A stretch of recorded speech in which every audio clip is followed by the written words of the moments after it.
Look, some people may disagree when I say that ABM is a tactic. It's part of your portfolio of tools available to an organization to go to market, and it can't stand alone. I don't believe it can stand alone as a strategy. I can't emphasize enough data quality. I've seen so many examples where one company, this is a big account we care about.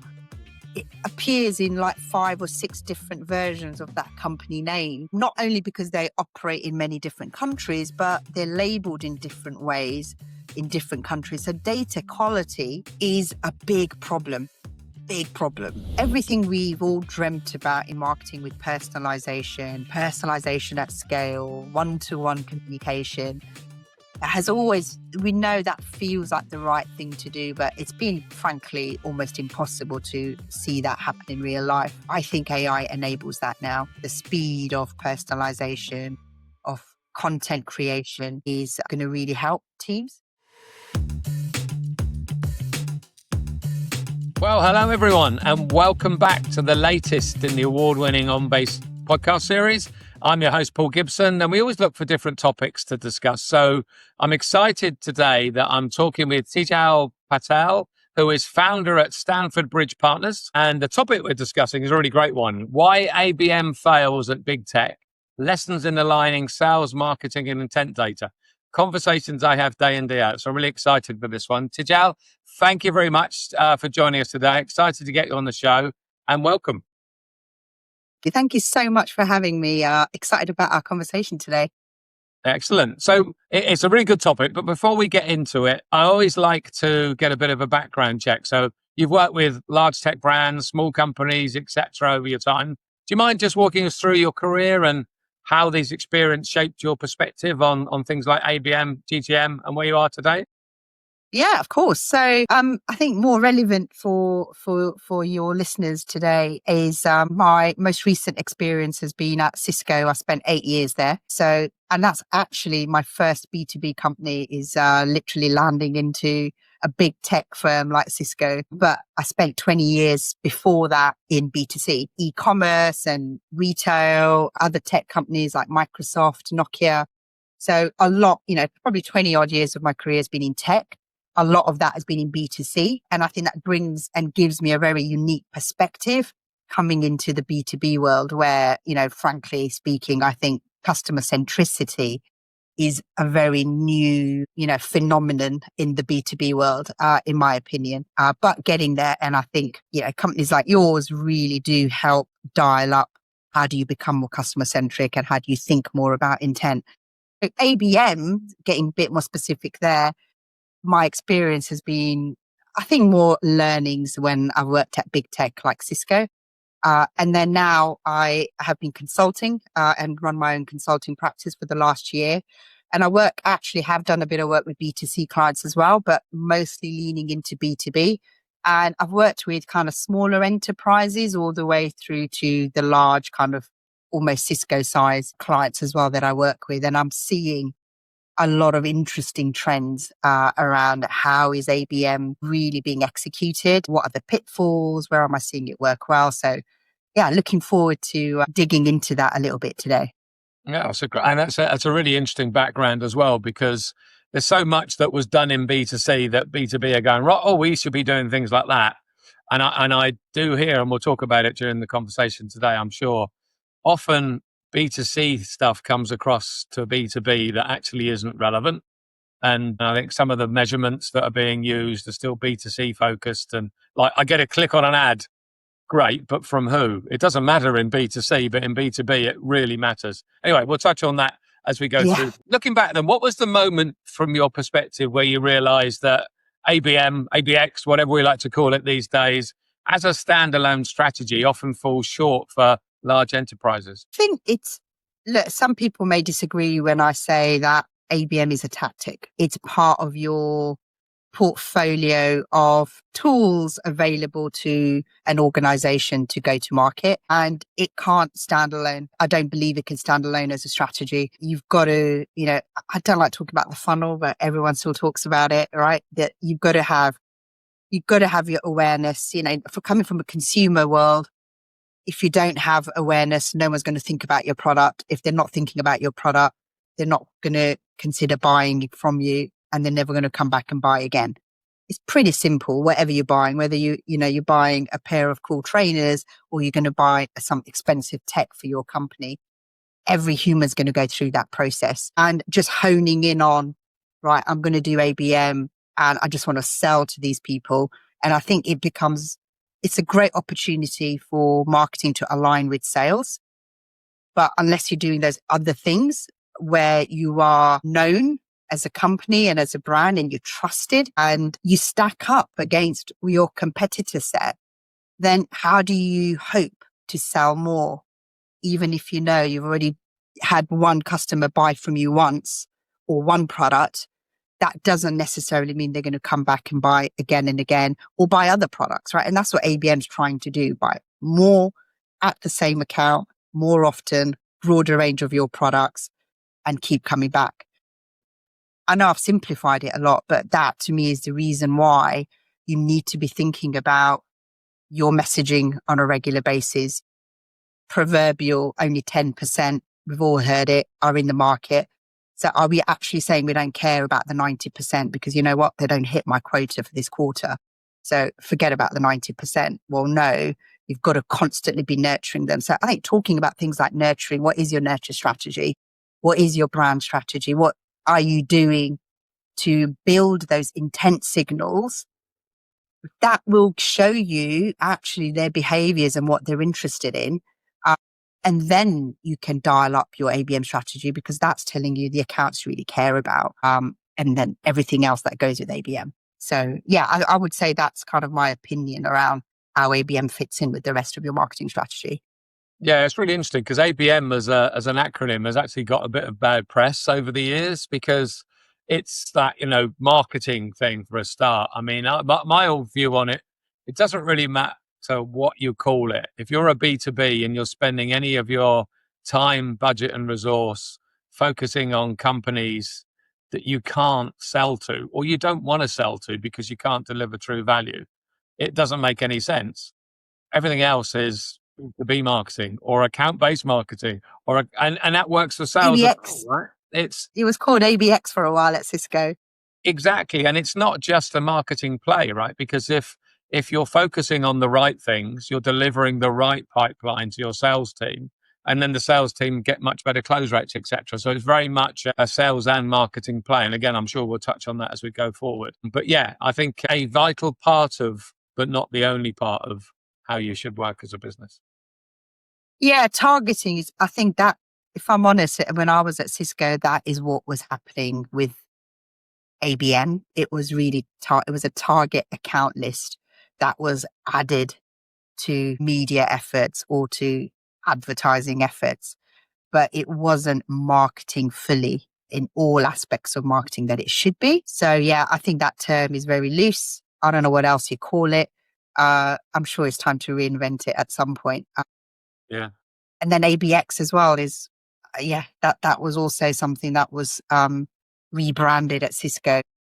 But, in the end, it was about, we know there's certain customers that we care about, that we want to target, that sales care about.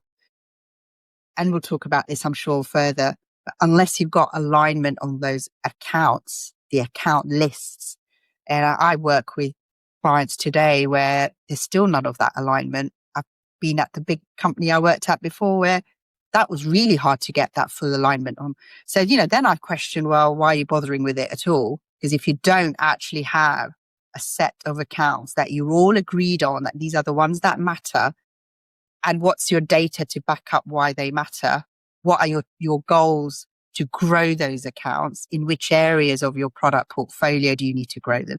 These are the basic fundamentals that you've got to get right before you can even start to build a plan.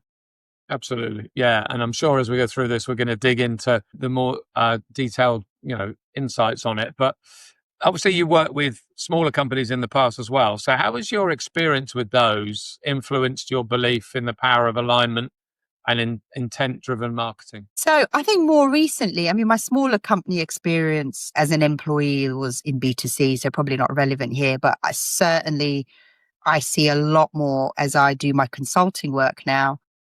the small, and all of the conversations that I have with my network as well. The great thing about, I'm still talking enterprise level companies, but they're at the smaller end of the scale versus the likes of Cisco.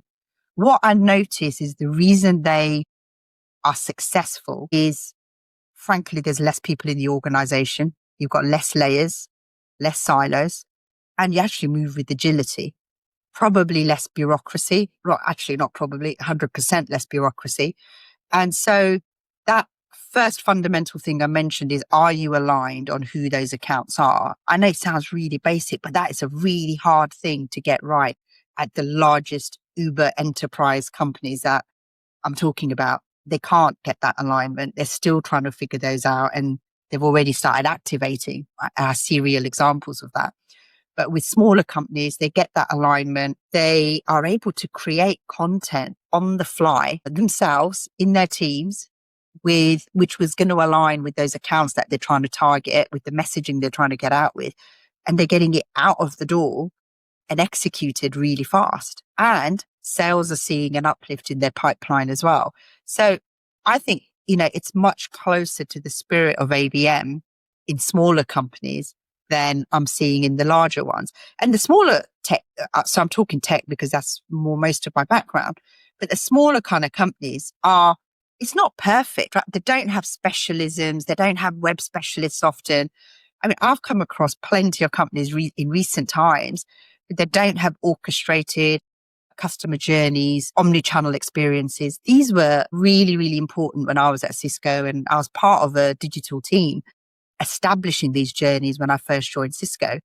This is still not happening. Omni-channel is still not happening, but they've got the alignment with sales and they're driving pipeline uplift. So then you could argue, well, then it's not perfect, but actually it's working better than the bigger companies who have all the skills, all the resources, all the tech, frankly, as well. But do they have as much of the success as maybe the smaller companies are? Yeah, I think to your point, there's often too many layers to go through to get something done, and you've got to align so many different people. Actually, we've seen a big rise in some of the largest enterprises. We're dealing almost with silos within those businesses. So there'll be a particular region or a particular product department where we're helping them do really successful campaigns, just focusing on the right companies with the right message, finding the ones that didn't think were in market, getting them in market, getting them engaged with the brand, etc. And then there's other parts of the business that are just not doing anything. And it's really interesting because you'd think they'd say, oh, that part of the business is working really well, we should all be doing the same. It doesn't seem to be the case. So we're often in, as I say, at some very big enterprises, but in smaller parts of it. So yeah, really interesting. So maybe that smaller model is one we should look at more often. We mentioned alignment. Well, I think we hear this day in, day out, right? The sales and marketing alignment is always one of the biggest struggles, especially with things like ABM. Do you think there's any particular root causes of this misalignment? And how do you think companies should look to address it? Again, I think that speaking from the large scale companies, you've got a lot of separation between field marketing and global marketing teams, right? Like corporate teams. Often strategies are driven at a corporate level, and especially with US tech firms, it's, US centric, and you've got all of the nuances of country variations, regional variations, and so much gets lost in translation between a country, France, for example, or Germany, and what they need and what they know is going to work in their country and the accounts they care about and how to communicate to them. And then you've got someone on the West Coast who is actually driving the bigger strategy. And even just getting some level of alignment there, you're chewing up months of internal, how do we get on the same page? Oh, you can't go out with this sort of content, or no, you've created this in US English. That's never going to work in German, or I'm going to create my own version for Germany. But then you've got all the bureaucracy of getting the approvals of, well, can you go out and say something like that? So that's that's real examples of the kinds of daily pain points I think that big companies feel. And part of that is the sales alignment piece. And, we know often sales have a very different set of priorities to what marketing's trying to do. They have a different higher level of urgency. They want to see impact now. They are measured quarterly. And then, especially in B2B, we are dealing with really long cycles, buying cycles, large buying groups. So I think there is also a level of education we need to have between marketing and sales of the complexity of reaching these accounts, the time required to reach these accounts. And I loved what Robert Norum was saying on a previous podcast of yours. What are your measures of success around ABM? Because it can't just be pipeline. Of course, we all want that. You don't, and again, I'll give real examples. I've been at Cisco where we've had accounts we cared about, but we only had one or two key contacts at that account. So we set goals. I remember running a pilot with the UK team at the time when I was in a global role, and we were trying to bring much more LinkedIn, leveraging LinkedIn more in Sales Navigator, and just increasing. We doubled the contacts at some of the biggest key accounts in the UK through that sales marketing alignment, orchestration, working with Sales Navigator as part of the ABM strategy. And that was, hey, that's success. We had 2 before on average. Now we've got 2 more. That's great. We've got more people in the account we can go and talk to. We've got a higher deal size value. The velocity of it, we've speeded it up because of some of the messaging and making sure all those touch points are connected. These are all measures of success, which I think unless you're having those conversations with sales on, okay, how are we going to measure success? So the first step is you've got your accounts and we've got an agreed list of priorities. Then it's like measures of success and what are those indicators and those KPIs, as well as the pipeline you're going to generate and getting everyone on the same page. And I've seen the smaller companies do all of that a lot better, and hence why they are more successful. Whereas you are well into your fiscal year in the big companies and half of that has still not been agreed. Yeah, absolutely. Some great points in there. And I think that alignment between sales and marketing, one of the key ones that you mentioned is what they're measured on.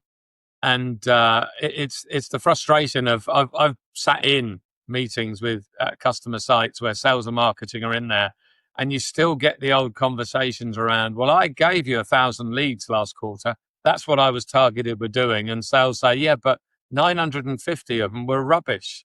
And we don't want more leads. We want better quality leads. And I know it's an old adage, but it's that quality versus quantity thing is still massive. So we haven't solved it yet, but I certainly think, if you've got sales and marketing being measured on different things, you're going to really struggle for either of them to be successful. I need to jump in on that bit because you've reminded me, speaking about quality, I can't emphasize enough data quality. I've seen so many examples where one company, this is a big account we care about. It appears in like 5 or 6 different versions of that company name, not only because they operate in many different countries, but they're labeled in different ways in different countries. So data quality is a big problem. Yeah. We get given, I've had times, this is at Cisco as well, where an account list gets given, upload this to LinkedIn. We want to do, I talk more about LinkedIn and social. That was one of the areas that I used to lead. We want to run a campaign for these accounts. Let's just say it was 100 accounts, but by the time you've done your cleanup, probably about 50 or 60 accounts that you can actually do anything with. So that again is back to the, I love the term fix the basics. Is your data clear? Is it clear? Have you got a single CRM system? If you don't have some of that, if those signals aren't being passed smoothly into sales, then how do you expect sales to then act on those and respond on those? And have you agreed what's quality, by the way? So, back to your point about we gave you those leads, but did you even agree on your lead scoring? At what point should it go to sales? And that smaller companies are doing a lot better job on. They've got less people to work with. They're going away in the field, talking to their sales leaders and agreeing together what the lead scoring strategy is going to be. So all of that upfront work is done. it takes the noise away when it comes to execution and passing leads into sales. Yeah, absolutely. And again, I will probably touch on it a bit later on, but I've termed the phrase AI without the why, because there's lots of lovely technologies out there that you can utilize to say, right, sales, you must go and do this now because we tell you to. There's no reasoning behind it. And to your point, because you've got no insight, you don't know why you're going after them. You don't know what messaging to use. You don't even know if that company's aware of you. Are they even engaged with your brand? Is there any trust? So it's way too early for sales to go after it. But again, we're going off topic, and I'm conscious that we've only got 4 hours for this podcast. I need to go that long. So we'll maybe these are other things we can dig into on future podcasts. But you've mentioned earlier on that ABM is a tactic within a broader marketing strategy, and I think most people will agree with that. How do you see ABM fitting into the bigger picture of a go-to-market brand strategy? I think it's pretty simple. With ABM, you are trying to drive immediate. I think a lot of companies are trying to drive immediate pipeline. That's a core metric. But unless you are giving those accounts the opportunity to engage with you, to know about your products, where do you get your awareness from? Even those accounts are not in the constant buying mode.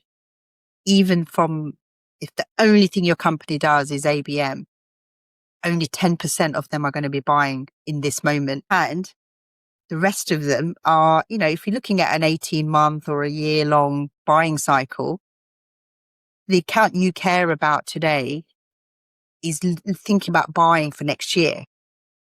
Let's just think about that for one moment. So what are they seeing from you today and will continuously see from you over the next 9 months, 6 months, that by the time they're ready to buy, you've got all of the signals, you've given them all of the right information, and you've made it possible for that sale to occur in 18 months' time or in 12 months' time. I think that's really an important point to raise. And it's not just brand. I feel like in B2B, brand gets a bad rep as well, because it's like, that's the fluffy stuff, or that's just, we don't need that. Everything has to be demand gen, right? Every job role you see out there, it's demand gen director or demand gen this, or this team is all about demand gen. I mean, you've got CROs now who run the demand part, and then you've got a separate brand team, which, by the way, another topic for another conversation. But why are you splitting up marketing? I'm going to take you back to my retail and B2C days. If you've got a shop, how are you even going to get someone, you've got a boutique, highly branded, exclusive store on Bond Street in London. Unless people know about you and you've created some sort of impression about that brand, why would they come into your store when they might know more about another, your Gucci or your Burberry down the road, and they're going to go in there and they haven't heard about your brand? So the first thing is you've got to get them into your boutique store, and they're not going to do that if they don't know about you. And then once they're in there, I'm sorry to use this analogy, but I think it really is that simple. And this is where all of those intent signals can come in. Where are they at within your store? If they're looking at, shirts, and you're walking up to them and saying, hey, I've got a buy one, get one free on ties. Why don't you get one of those? It's like, well, hang on. All of my behavior and my body language is showing you, and physically I'm in your shirt section, and you coming here and talking to me about your ties because, hey, I've got a target to hit on ties. So let's try and push the ties. Do you know what I mean? So I think all of this, take you down to that simple level. How are you getting people in? Are you paying attention to what their behavior is showing them? And that, I think, is the beauty now with AI, platforms like Demandbase. You've got capabilities now that really show you all of those signals in B2B that we haven't had before, that you have in the physical world. Back to the retail, that a good salesperson knows, are they looking to buy? Are they looking at the price tag on that, whatever shirt they're looking at? They definitely want some help. I'm going to help them out on that. That's exactly what this technology is enabling you to do. But you've got to do the other work to get them to that point where they're ready to buy even a specific item from you.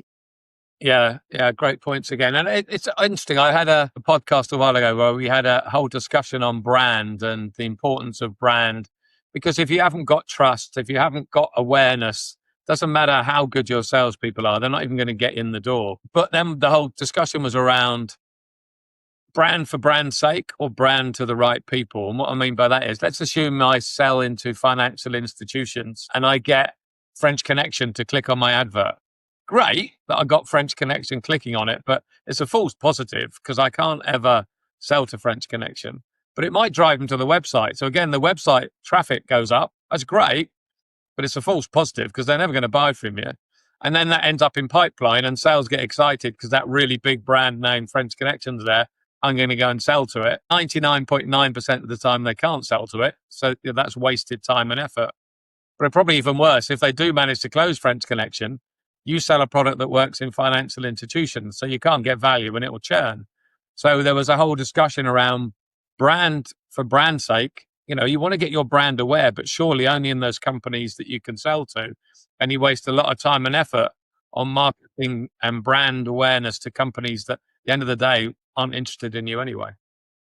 Yeah, and that is a real problem, right? Because then you've got the flip side that if you are very narrow in your brand strategy, you have a very small universe you're targeting, and then it gets very expensive and impossible to retarget people who've shown that interest if you've already started with a very, very small audience size. So there is a balance to be had there.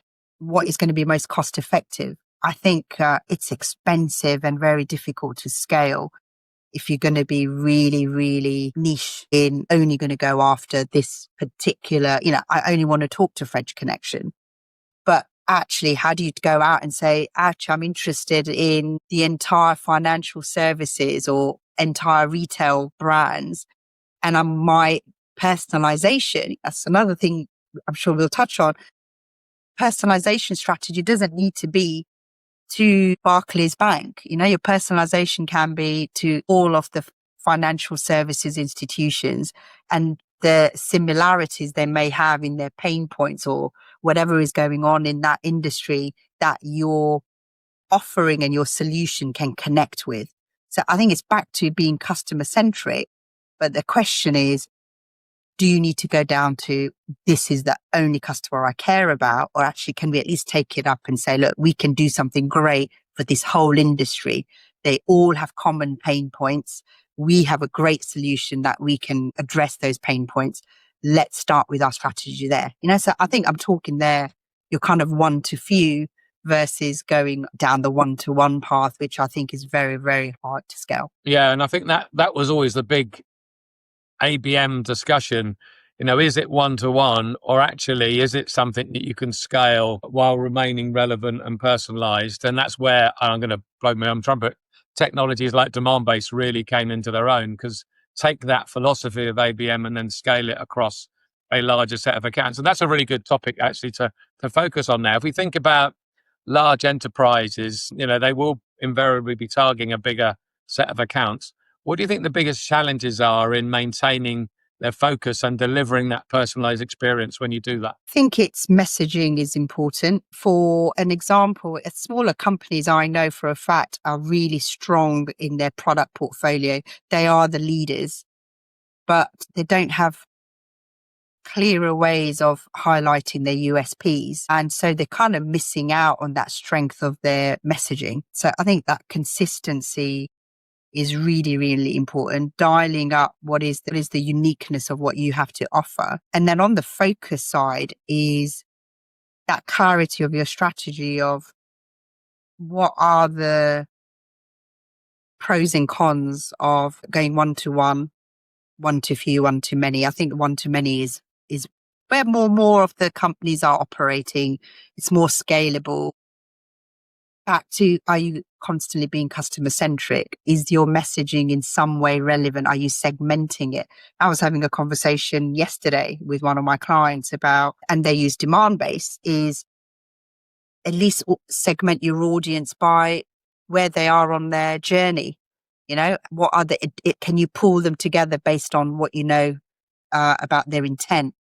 that's a great way to do it. So if you can't do it by industry, financial services, for example, where are they at in their buying journey? Because what they need is very different at each stage. Back to my store, if they've only just walked in, we don't even know what they're looking for yet. And you're going to walk up to them with your offer of something. It's not going to help them. They might just actually exit immediately because you've just put them off. So I think that thinking about how you segment, are you going after one to few, one to many? You can do both. One to one, I mean, I will give an example if you don't mind here. Where I think I've seen it work really well with one to one is your kind of CXO engagement at your biggest accounts and things like sponsorship. Again, not every company can afford this, right? I'm talking probably more at the bigger end of the scale of enterprises who are doing the big sponsorships, inviting them to, if you are sponsoring a sports event or whatever it might be, how are you targeting the CXO and the C-suite and really being very specific about that audience and how you leverage your sponsorships that you have. So they are the only people who you invite into those sponsorship events where they're going to be with their peers, other C-suite. It builds the trust, talking about that. It builds all of that peer-to-peer reassurance potentially of, hey, yeah, we work with company A and we've done this with them. And you're doing all your other activity that's kind of making sure the rest of the buying committee is already going in the direction of considering you and wanting to buy from you. But you're going down the one-to-one for a very specific audience. All of this requires a lot of planning, a lot of alignment with sales. Everyone's got to be on the same page here. And your measures of success are different at each stage. And then do you have the content and your messaging strategy to back it up at each stage? Yeah, absolutely. And going after those C-suite with relevant personalized messaging is so important. And BGM, buyer group marketing, is another one that comes up quite a lot. I've been hearing about that. But if you think about it, if there will be 5, 8, 10, 12 people making that decision when you're working with the bigger companies, even in their best effort, sales will probably only ever speak to 3 or 4 of them. And they can do a really good job with messaging around those 3 or 4. But what about the other 8 that you're crossing your fingers and hoping that they agree with whatever decision they make? This is where that ability to reach out to them and make sure that even if they're staying anonymous, they're getting the same messaging as those people that sales are talking to. So you don't suddenly get someone come out of the blue and kill the deal, which used to be the case. So I think that ability to be personalized on a one-to-one basis with the rest of the buying group is so critical for sure. Yeah, I did. I think this was LinkedIn who came in with some of those insights, right? I remember being at an event where they were talking about this, where procurement, the hidden buyers and procurement are one of the hidden buyers, and they have some data to back up that actually in the end, when procurement are part of the final agreement of onboarding or approving of a new vendor, if they haven't heard of you, they could be a major blocker in that deal going through.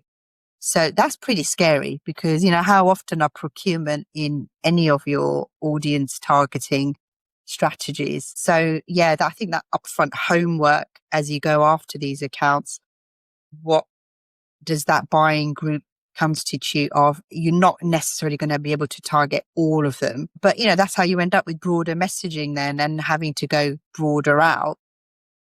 But you've got to do that homework up front and create potentially the right messaging for those different buyers and what their needs might be. But awareness is a broader awareness messaging is so important. Yeah, and some of it's subliminal, right? Because if I'm a procurement person and I go on to particular business sites and I see a message coming up every now and then, I might not click on it or whatever, but subliminally I'm saying, we work with companies like you to solve this problem. And they're going, oh, that's a problem we've got. And then someone comes in, we're looking at buying this product. We need your assessment or alignment or whatever. And they've got it in their head. Exactly. Sometimes, Yeah, oh, yeah, that's great. yeah, I know they do that sort of thing. So yeah, it's the science, as they say. It's definitely worthwhile doing. So I think, obviously we're in agreement. A lot of people listening will probably be in agreement that an account-based approach is the right way to go. If they're struggling potentially, any of the listeners, with actually the execution of this, what do you think the first step they should do so they can align better that sales and marketing effectiveness? I think the first step is, you have an agreed list of accounts that sales care about, that we have some information about, in terms of the fit with your product portfolio, with what those accounts might be looking for. Do we have any contacts already at those accounts? Have they already bought from us? So you start building a bit of a strategy with sales, and then your measure of success. And it could be as simple as, we're going to help you get more contacts at those accounts. Let's just start with that. Let's start really simple. Let's test that out. We haven't talked enough about testing, by the way, but that's the beauty of the way we operate in marketing now, and how quickly you can get insights. Is start small. Start with if you only operate in one country, start in one part of the country. Is it some accounts in the London based or southeast of England that you really want to target, that you have some insights on already, and you want to build from there? And then that constant dialogue with sales, I think it can't just be, right, we're going to do some planning and then we don't talk again until everything is over, and then we're going to do some sort of review of it.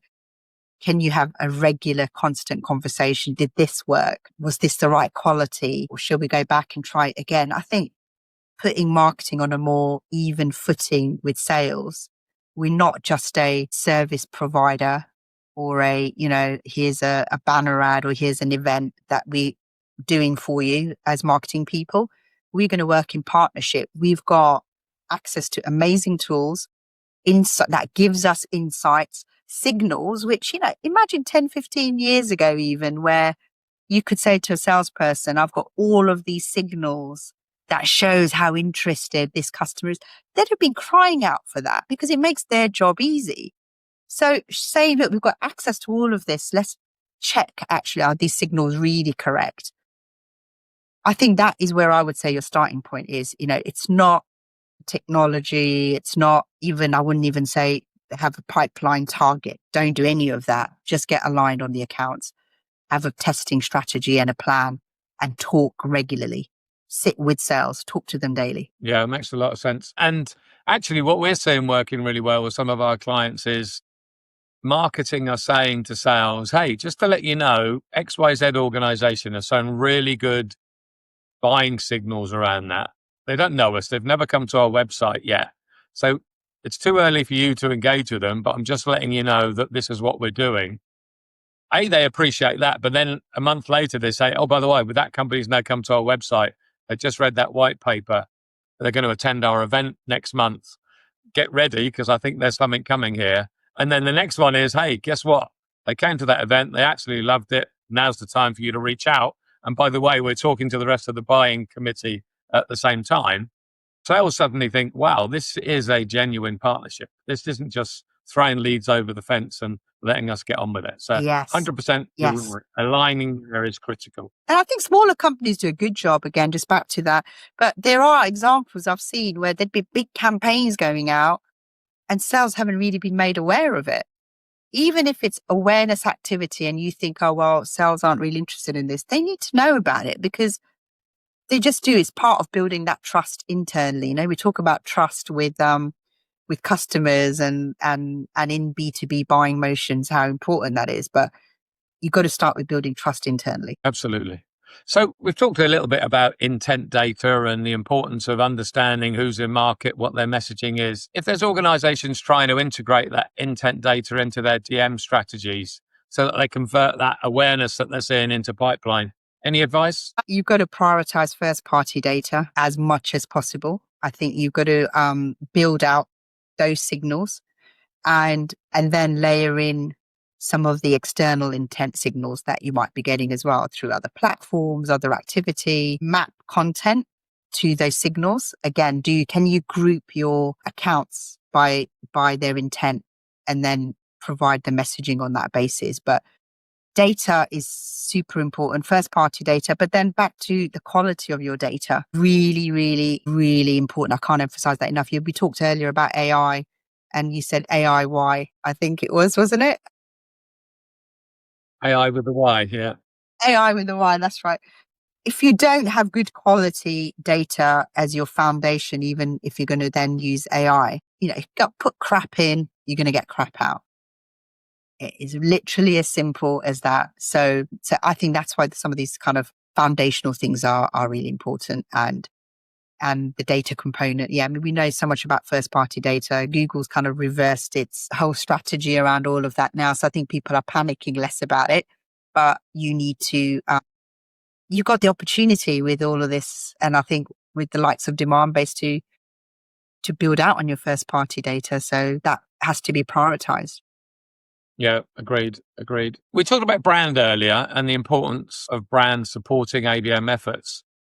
How would you suggest companies can ensure that they get that brand consistency when it's a large, complex organization, different departments, different regions, etc.? Well, first of all, brand is about that air cover, and it's talking potentially to the 90% who are not going to be buying yet from you, but they may eventually. I don't think it needs to be earth shatteringly award winning, creative and content necessarily. I think, again, we get hung up because people think about brand and they think about TV or big out of home or something like that.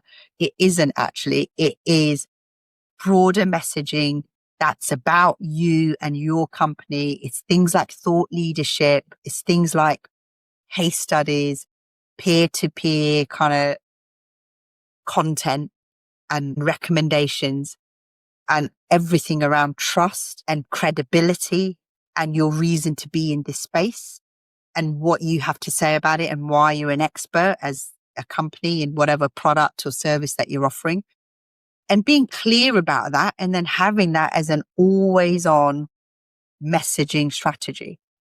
Doesn't have to be big investments, but it's making sure wherever you are, whatever you're doing, whether it's at events or it's you hosting a webinar or a podcast or what you're showing up in all these different touch points. PR, that's a big area where a lot of awareness comes in, and how do you align on comms and the marketing efforts there.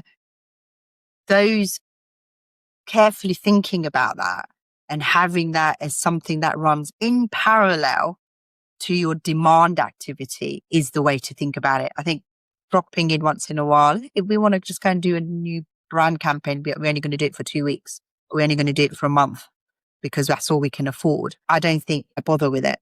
So trying to have a parallel kind of dual strategy with the two is important, because what I call it is you need to have demand creation, which is your awareness, and then demand capture. And all of those things around trust, thought leadership, peer to peer, maybe some of it's case study related. All of that is you creating demand. You're making people aware of everything you're doing. And then as the intent signals show, you have another parallel strategy that is you capturing that demand. And it's the two work together. Creation, capture. Yeah, absolutely. And it's amazing how often you see, whether it's brand related or just marketing stuff, that is completely different to what salespeople talk to their prospects about. And I never understand that. So you might get a really good call with a sales leader. Yeah, I understand exactly how you can offer value to me there. That's brilliant. And then they go to look at the website, or they see some brand related air cover that is completely different. And it's like, it's so confusing. So again, I think the larger the organization, the harder that probably is to do. But definitely consistency is really important for sure. On all this, have you got a specific example? And you don't have to mention company names if you don't want to, where you've seen someone successfully overcome some of the ABM challenges we talk about, and the measurable results they've achieved? I've seen where simplification means success. I've seen recent examples where a company's tried to have several hundred small campaigns that they think is ABM, but because they think they need to individually have separate campaigns with very small spend and very little return on it. But the idea is, we're going to then have a landing page with the branding of that account that we're targeting, and then they can talk to their salesperson. And that's why we want to do that. But no data to prove that was actually working.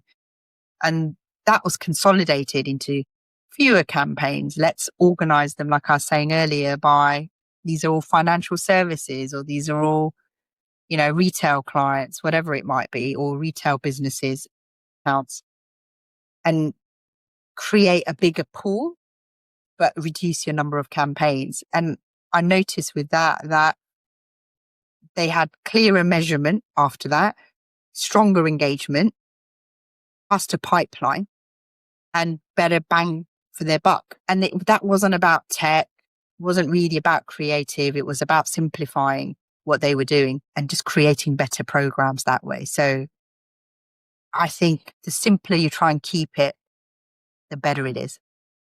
Yeah, I think we speak to anyone in my team. Simplification is front and center of everything I try and do and get my team to do. So 100% agreement with that. So we talked about AI and we touched on it hardly, but what trends do you see shaping the future of ABM and how it's going to help that integration with go-to-market brand strategies, etc.? I know we can't not talk about AI, right? It would be like crazy to say AI is not going to factor in any of that.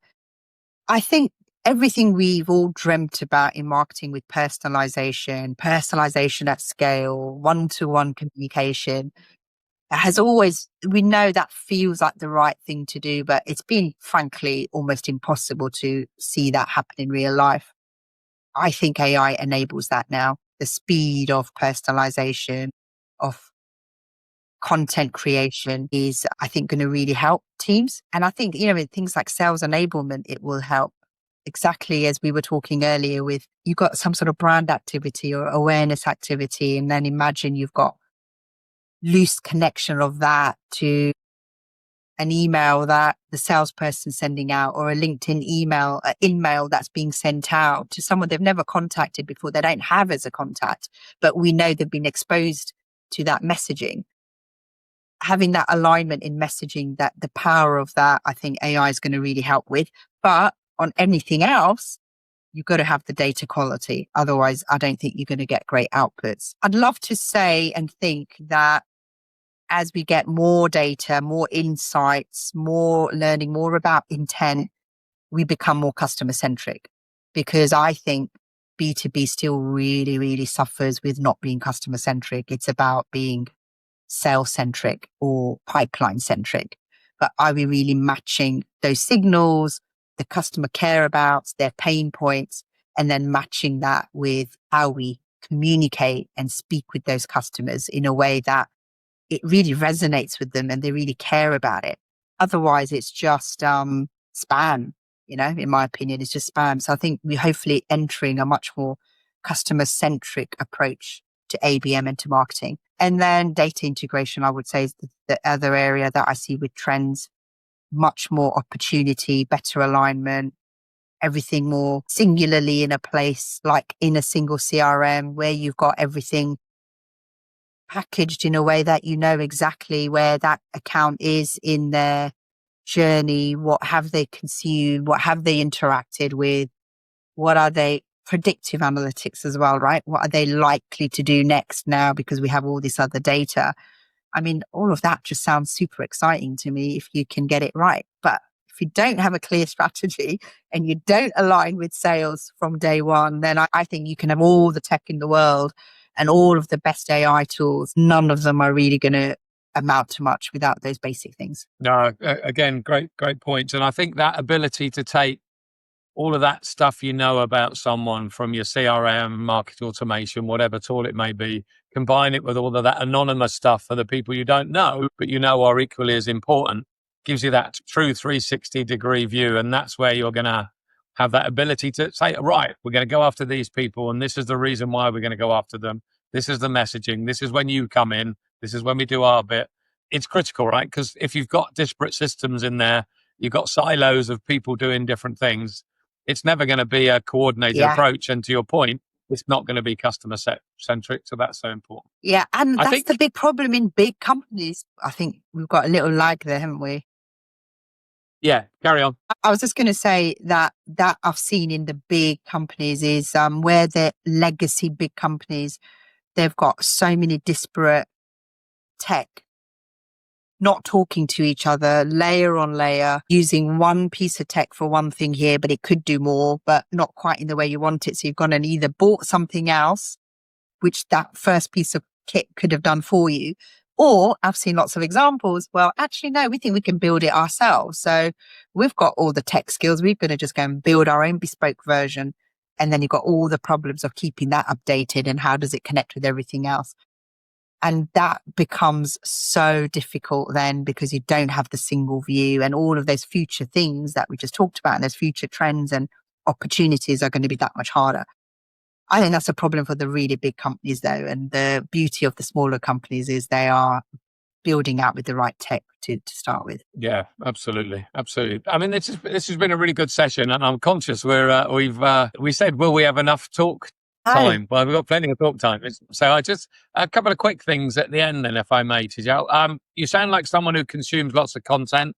So would you recommend a book, a blog, newsletter, podcast, etc. to our listeners? I would suggest the Rundown AI is a newsletter that I subscribe to. They just drop in every day all the latest on AI. It's not marketing related, but it's what's happening in the AI space. Very digestible. I find it interesting.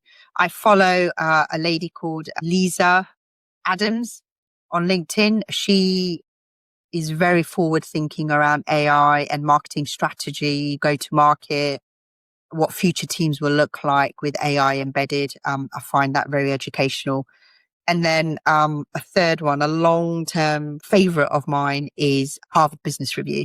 I think they have some really great insights and I personally learn a lot about leadership tips and strategy and it's a great, I think, if you're interested in much more at a business strategic level, not just about marketing, then Harvard Business Review is brilliant as well. So those would be the three. I'm not a massive consumer of any of this, honestly, but I would say these are the three that I would follow.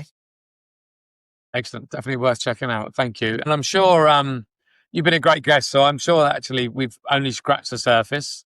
And I reckon there's definitely an argument for a follow-up session. So keep an eye out for that. But in the meantime, cheeky asked, anyone you'd recommend we should invite on it for future shows? Yes, I actually have got 3 names of people I think you should totally talk to. One person is a lady called Jaskiran Sond. She's at Riverbed Technologies doing some amazing work on ABM. The other person is Suyasha Kalei. She works at TeamViewer and a great example of how small teams can do amazing work. And the third is a person at Palo Alto Networks, Brett Riesler, who runs a lot of great media in the EMEA region for Palo Alto and does a lot on AI at the company as well. And I know he'd have a lot of great opinions to share with you. Excellent. Well, thank you for that. I'm pretty sure none of those have been previous guests. So watch this space. We're going to try and get them in the future. So I appreciate that. And you've obviously opened up lots of subjects, and I'm sure there'll be lots of questions from listeners. Is there a good way for them to get in touch with you if you're happy for them to?